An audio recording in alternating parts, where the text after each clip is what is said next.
Hello, good evening and welcome to UPfront. My name is Raymond Acquah. Now tonight we put a spotlight on a recurrent issue and asking the pertinent question: are foreign diplomats in Ghana allowed to openly interfere in Ghana's internal affairs?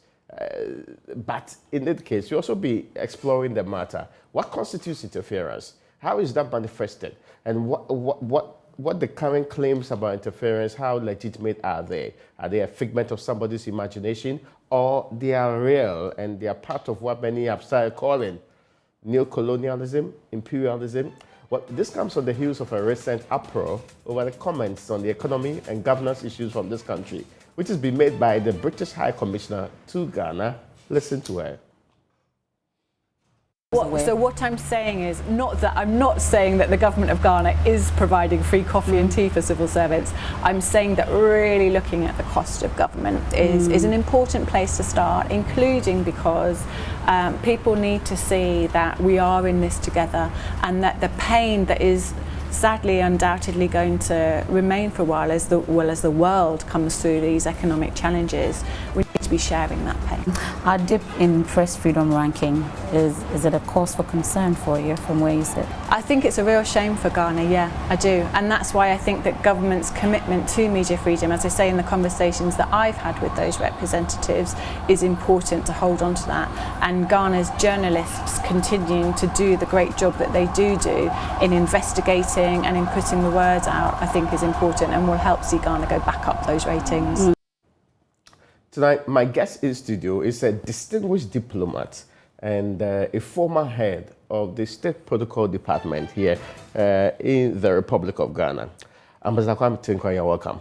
Thank you very much. I hope you are doing well. I am fine. There's a lot said about what you'll be writing to. So those of us who stumbled upon the Council of Foreign Relations works and the article titled "The President's Men," and when Atta Mills died, it's been making a lot of waves, especially during the 10th anniversary. And I hardly see diplomats put to paper their experience, the very things that they actually have been through in office. You must be a very bold person then. Well, thank you. My simple answer, I have always wanted to write. Okay. And when I left the service, I thought that was the best opportunity for me to at least share my experiences in such a way that people who come after us will have something to at least read and take a cue from. So not long after retirement, I set about writing what I would consider as my memoirs. The title is The Kaya Diplomat. That is, it is an excerpt of this Kaya Diplomat that was published in the Journal of the Baobab, which is the Journal of the Council on Foreign Relations, Ghana. You are secretary of the I'm council. secretary of the council. Okay, that's interesting. Now, from some of us, diplomacy sounds like the guys who drink wine, travel around, do all the nice cities and all over the place. Yeah. Is it that case? They do a little bit of that. Okay. More importantly, they represent the country. They do a lot of things which do not fall within the public eye. You can get a lot of reports on foreign issues from the press and from many sources. Okay. But nothing beats you having your own representatives available who you have sent there, who at least consider and study the systems that they are in, and then give you reports about a feedback about what they are likely to experience as a country. For instance, if there's going to be an election in Togo, for instance, you hear from so many sources, but I think the best is to have your own people there who will advise government back home that this is likely to be the situation. And then to propose likely scenarios to government, so that our government will form its own policy stance on the election and what to expect from it. Diplomats are spies then? No. Spying is outlawed. That is a loaded question. There are, of course, every country has people who go out to spy for them. Oh, okay. We too, we have some. The Republic of Ghana. I'm not too sure I know about that. Oh, you are not allowed to say those ones. I mean, more likely, you say that you're not too sure you know about that one. I'm not too sure. The question I was asking, do we have people who go to spy for us? Because I'm interested in what we are spying on anybody for. Because clearly, no, not so good economy. We are minding our business. We are basically, I rather not talk about spying, but the little I can say is that every government needs information. Okay. That is the basis of it. Okay, so diplomats gather information for their people. Yeah. Now, let me get this straight. So, there's been a lot of concern, and it's not a recent phenomenon. It dates back to the 70s. Yeah. Suspicions about diplomats in Ghana and what they do. Recently, though, there's been some concern. You just played the tape of the commissioner. Yeah. The High Commissioner to Ghana from the UK. Yeah. When you listen to her worries, her description, for example, of our press freedom ranking as shameful and the deterioration in that space, is it within appropriate diplomatic communication and practice? I would say no. The simple answer is that a diplomat is not allowed to interfere in domestic affairs of the receiving state. In other words, if you have anything to say, you say it to your government, that is the sending state, Okay. but not in the receiving state. Because even honest opinion, like I think this is shameful. You keep your opinions to yourself, whether right or wrong. Okay. You keep them to yourself, because we are all enjoined by the Vienna Convention on International Relations, 1961, which Article 41 says clearly that a diplomat who has a responsibility to respect the laws of the country where he is, at the same time, he should refrain from interfering in the internal affairs of the state. So, in a nutshell, it says that you can do all you want, because we have given you immunity to go about your duties. In the same way, you have to discipline yourself and know your limits in terms of interfering in the affairs of the state. Now, it's interesting, right? So, who then will determine what's interference? Yeah, let me give you an example. Okay. In our constitution, we have, in Ghana, we respect our chiefs a lot. Yeah. The constitution says chiefs should not take part in Active party politics. party politics. Why? Because we revere them so much that we think that if they come into party politics, they will be solid. All the debt that people throw at each other in politics will fall on those of them who want to participate in that. Yeah. And that's why it is a good point for them not to participate in party politics. In the same way, a diplomat, you have immunity and you enjoy some privileges.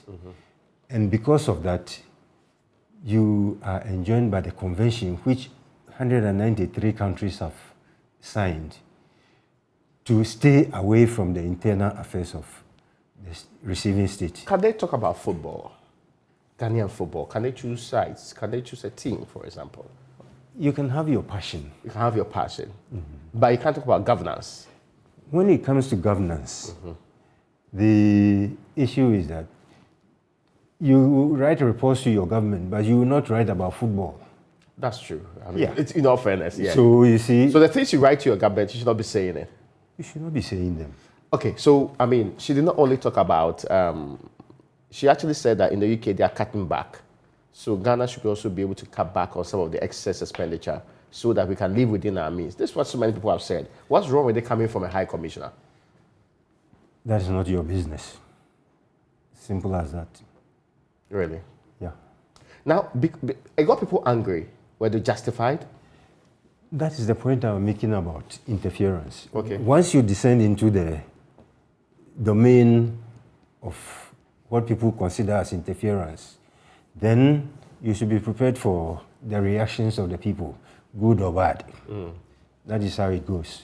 Can they use social media and tweet, for example? Because the same woman had some slight difficulties with the IGP, who wrote a very lengthy letter to her and purporting similar interference. And to him, some of the things that the woman actually alluded to could not be said by a diplomat. And can't she just express a private opinion? Not even her capacity as the leader of the mission to Ghana. It's like asking a minister to express his personal opinion about an ongoing issue in the Republic. Yeah, you may have your personal opinions, but you are enjoined by your government to have a side. So it is always tricky if you want to go into it. Social media has opened the way for them to be expressing these things. Before the advent of social media, you wouldn't hear ambassadors expressing such opinions, but it is dangerous.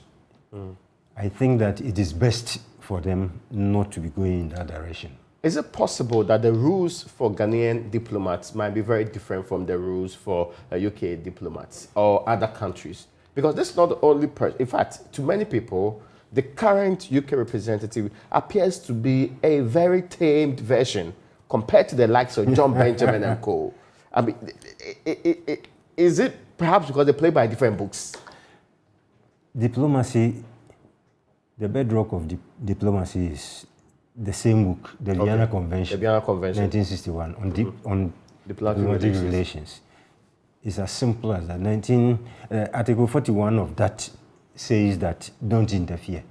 And all diplomats, whether in Ghanaian diplomats or British or Togolese or whatever, we play by the same book. If there's an arrest of a Ghanaian who's seen and heard to be vociferous, a Ghanaian standing trial for treason, and it's related to traffic offense, and I, as diplomat, says, I'm watching this incident, would that be wrong? I believe that if you have concerns about this, you have avenues to express yourself, not on social media, castigating the IGP and say, I'm watching you and all that. If you read the report, the reply of the IGP, which went in depth about what he felt was interference. Okay. You get it. You get a point that he feels that the diplomat in question had gone beyond bounds. And the same way, you would not expect a Ghanaian diplomat, for instance, to go to the UK and be sitting on television or on radio saying that one of the prime ministers of this country is making derogatory comments. Yeah. But even if it's not derogatory, if it's a popular expression, for example, people say Ghana's economy is in dire straits. We are begging all over the place for extra money. What's wrong with the diplomat telling the same thing or advising you on how to fix it? I keep saying that you have avenues. If you have to express something to government, you want the government to hear you so that they take remedial action. You know where to go. Okay. The foreign ministry is there. The issue now is whether our government even considers what has gone on as interference. That's interesting. Because it's not lead government officials that are saying it. It's party people, it's other people, but sometimes people in government who are not necessarily the ones leading our diplomatic practice actually. Yeah. Do you think we see that as interference? If government saw it as interference, I would believe that the foreign ministry would immediately take action. By doing what? By calling the ambassador's attention to it.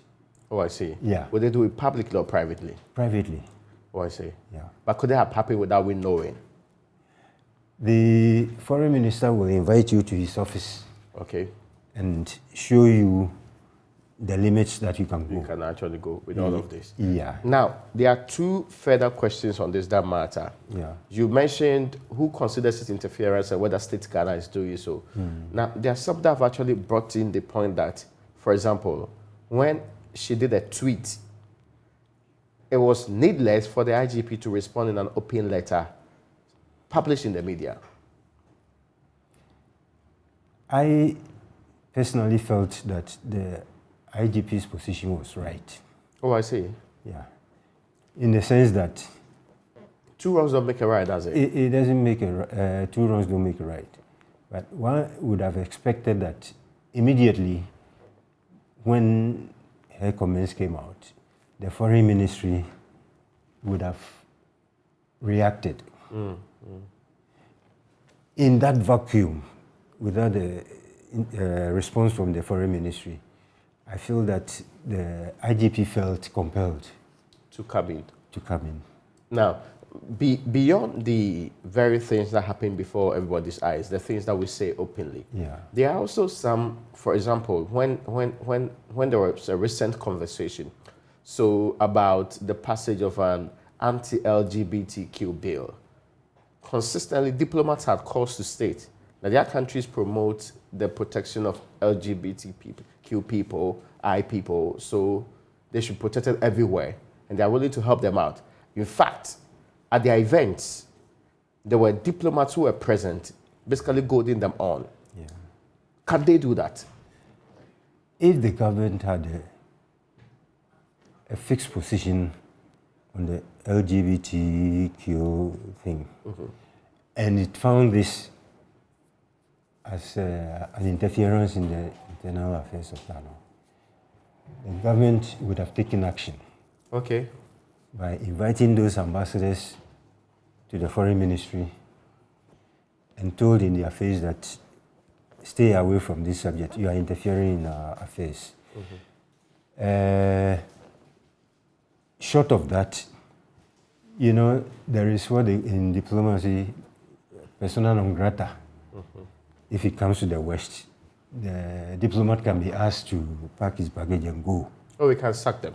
Yeah, of course. Is this interesting? Was that would be extreme? I've not heard It the is. Ghanaian government boldly sack a diplomat before. That is what I'm saying. If the government has its own conviction about LGBTQ and all those things, it should have taken action. If it is not part of your policy and somebody from outside is coming to trying to introduce people to this and making inroads and you are looking on unconcerned. If the government did not feel, you know, constrained because of lack of its own policy direction on that, they would have called the diplomats to order. Oh, that's interesting. We'll take a break. After the break, we'll continue this conversation with my guest.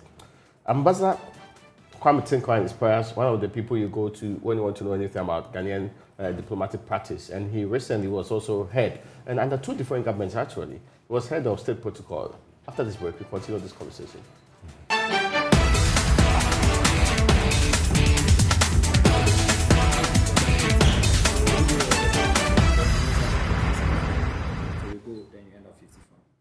You're welcome back. This is UPfront. My name is Raymond Acquah. My guest today is Ambassador Kwame Tinkwang, and he's also a former head of the State Protocol Department. Now, we've been, and you lay it out straightforward, so it makes a lot of sense in that area, not with a lot of diplomatic jargons, actually.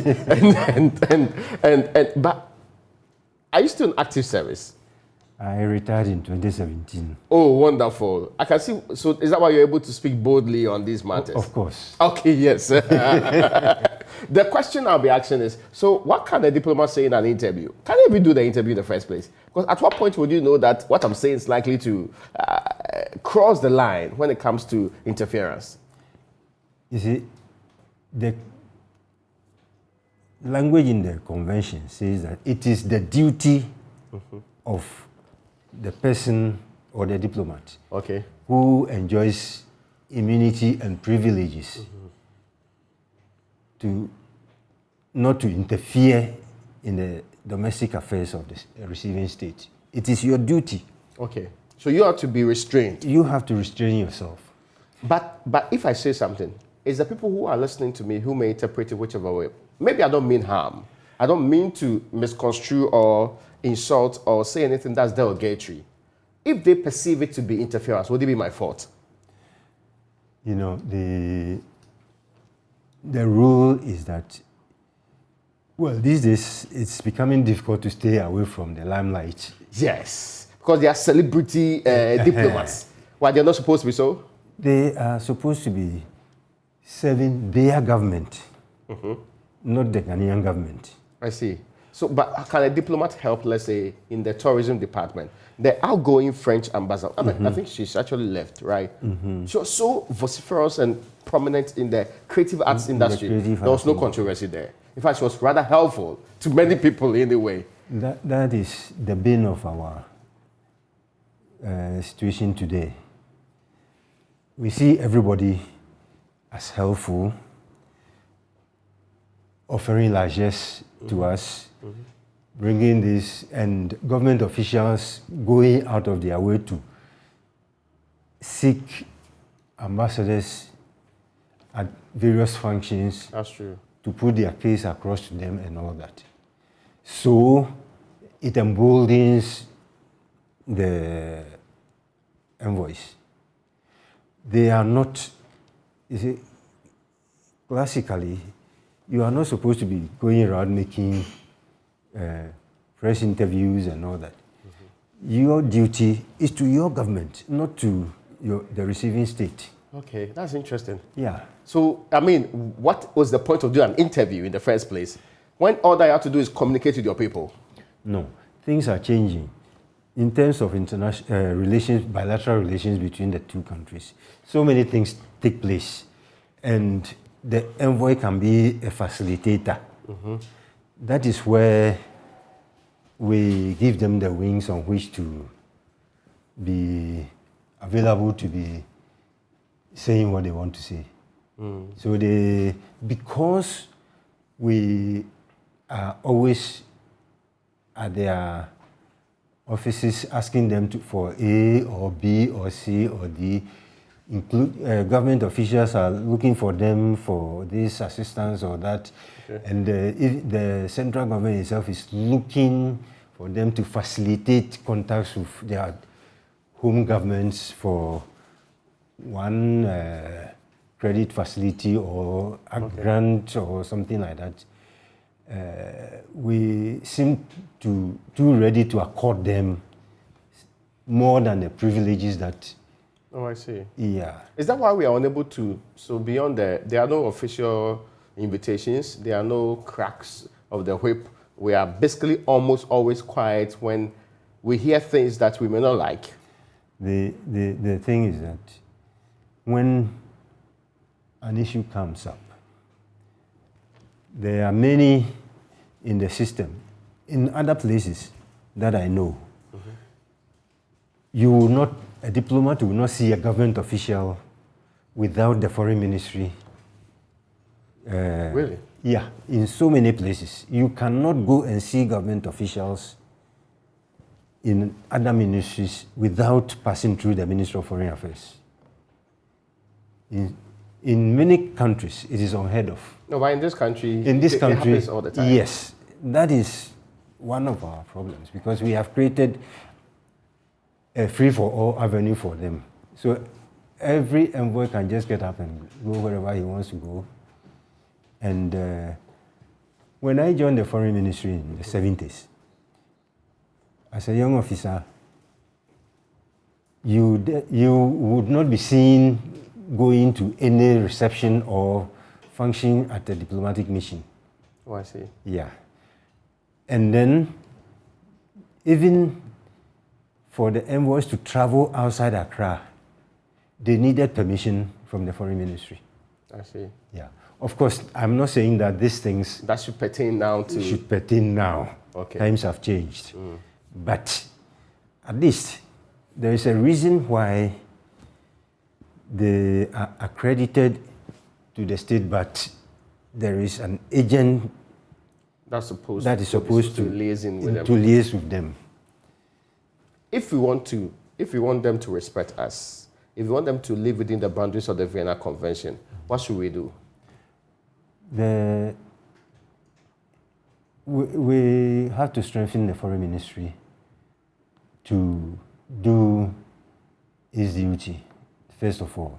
And then we should drum it into the ears of government officials elsewhere that they can meet diplomats. Okay. But if a diplomat is coming to your office, he must have booked an appointment, and the foreign ministry must know about the diplomat coming. Yeah. Now, will we ever get to the point where we would remove a diplomat from Ghana? Why not? Some will say that would be extreme, and we are very hospitable people, aren't we? We have had incidents like this before. Not declaring the person persona non grata is, but we have had incidents in the past where you remember the 1985 Susudis affair. Yeah, yeah, Of course, the diplomat in question had already left Ghana, yeah. but when she got home, her government took her to task. I think they even jailed her or something. But those involved on our side, some of them were jailed first. And then there was an exchange where they released Susudis from their custody to come to Ghana. And then the 8 people who were involved on the Ghana side were also sent to the US. Okay, so we've done this before, but it was during a PNDC era. Yeah. That was a military government. That was a military government. Beyond the military government, have we had a constitutional government that's also done this? Not officially. No, you said not officially. It means that unofficially it's happened. Oh, yes. Really? Yeah. That we are complaining for them to be removed, that they have actually been removed before. On the quiet side. Oh, I see. That is the diplomatic way of doing things. Yes. Now, I mean, because you are also head of state protocol. What really do you do as state protocol? The state protocol is in charge of the activities of the presidency, everything. So you plan it? You plan it, you execute it. So if the president will use a private jet, it will be your decision? No. Really? No. I mean, there is a private jet. In my time, anytime the president wanted to travel, the information is relayed to me, or he calls me, he tells me I want to go here, and I know my way to the Air Force. So I call the commander. The president is going from point A to point B on this date, on that date, at this time. So the Air Force is in charge of the presidential jet, so they arrange it. Yeah. When I was director of state protocol, there was only once that we used a private jet that was not the presidential jet. Which period was this? This was during President Mahama's era. You remember at the time, this was when President Mandela, former president of South Africa, had passed away, and we were going on a program. We went to France on our presidential jet, and then we went by train from Paris to London. Okay. And that was when the information came out that Mandela had passed away. But because we were going to New York at that time for a set of programs, but the presidential jet left us in Paris to go for its regular servicing. So at that point, from London to New York, we went by BA, British Airways. And then when we got to New York, we discovered that they had fixed a date for the funeral, which was imminent. So we arranged a private jet from New York to Johannesburg. That was only once. Only once? Only once. How about President Mills? I was with President Mills. We used to travel quite a bit, but it was either on Delta Airlines or on the presidential. Delta Airlines when we were going to the US, but mostly in Africa we went to. I'm talking about a private jet. I'm talking about hiring a private jet. No. Never under President Mills? Not when I was there. Okay. Not when I was there. But because you were there throughout the tenure of President Mahama? Up to 2015. Okay. Yeah. Yes, and there was never a time that he used the only incident that you referenced. Yeah, that was this an incident I particular case. mentioned, yeah. Because the conversation is that it's the recommendation of those of you in the State Protocol Department that actually leads to the choice of aircrafts. And so the current use of a private jet is purely some of you that made it. You or your successors or the people that are occupying that office, you are making us incur a huge debt in hiring private jets. The State Protocol has no aircrafts. Yes, but it's your recommendation. As far as I know, during the time that I was Director of State Protocol, there was no question about going to hire a private jet. We always knew where to go. That is to get to the Air Force, and the aircraft will be available. Okay. Now, I'm asking these questions, and those of you who have not read that particular article, The President's Men, and also the when Atta Mills died. Yeah. It's an fascinating one. We put excerpts on my jaw online, and I'm sure in the future, when you launch the book, we should be able to get into deeper parts of that. It's one of the best reads I've had in a very long time. That's what I'm asking you about, who plans what at what time. It might be a very lucrative job, isn't it? Which one? The State Protocol and being a diplomat. How? Yeah, you get a lot of money. When the state is broke. Unaccountable interest. Is that when the state is When broke? the state is broke. Okay.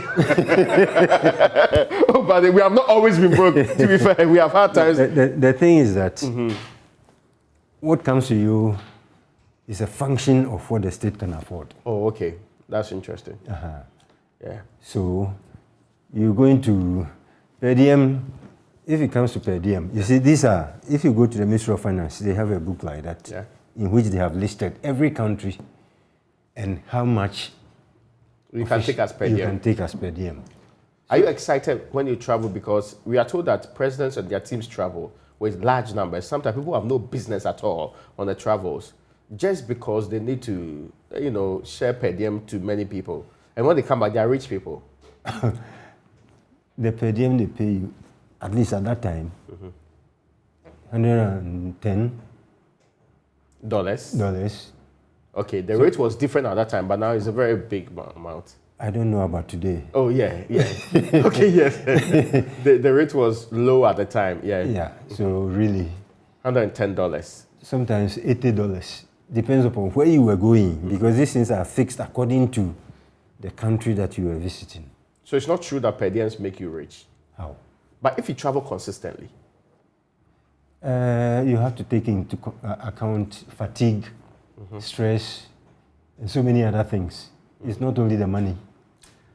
there's a question I've been meaning to ask you, because you actually were close to the time, and because I read the article about what happened during President Mills' time. Yeah. Now, you narrate an incident where, as president, he was no longer interested in money. Yeah, exactly. How so? Because he had, I think that maybe, I don't know, but spiritually, he had developed to such an extent that you could feel from his demeanor and the way he talked and everything that he did that money was no longer an allure for him. He never accepted per diem on any of our travels. And there was one lady whom he had employed as his cook, not by the state, but this was Private cook. his private cook. One day on our travels, I thought that I was being smart.